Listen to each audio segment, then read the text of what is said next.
Oh, hey, Doc. I know our counseling session wasn't until Friday, but I saw you had an opening today, and I knew I could use it. Oh, not a problem. What's on your mind? Well, there's, 1 second. Sorry about that. Yeah, so I'm on this intellectual journey to find God, Interesting. and I don't find him anywhere. Oh, well, may I ask in what places you've been looking? Was that the ball game going on the TV over there? Do you know what the score is? No. Sorry, what were you asking? Well, I'm just curious. You said you were on this intellectual journey to find God, and I asked you what places you've been looking. Whoa, sorry, power nap. You were saying? Right. To find God, and you know what? I've read all the books, heard all the arguments, but I've not once experienced an ounce of revelation from this God that the Christians claims exists today.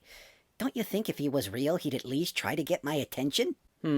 Christians tend to say prayer is one way to converse with God. Have you tried praying? Are you kidding me? Well, it makes sense to me. No, I got ketchup on my good sweater. I just bought this. Well, let's focus here for a moment. Fine. You said you've been searching for God. Yep. You've looked into all the arguments. Check. So it sounds like you've postured all of your senses toward trying to intellectually grasp and be convinced of this God. You got that right.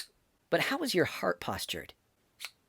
Heart? Yes. Was your heart on other things during this investigation? What do you mean? Well, my understanding is that we can't worship God and other gods at the same time. If our heart is distracted with other things that we value more, the god of sexual sin, pride, greed. Well, I guess one of those are true. So perhaps your problem isn't your intellect. Maybe your eyes and your ears are searching over here, but all that is useless because your heart is off in la la land over here. So how do I change that? Well, it seems to me that if your desire for sin is keeping you from desiring God, you may want to remove that desire. And how do I do that? Well, I'm not a pastor, but I would assume acknowledging the desire is there in the first place would be a good place to start.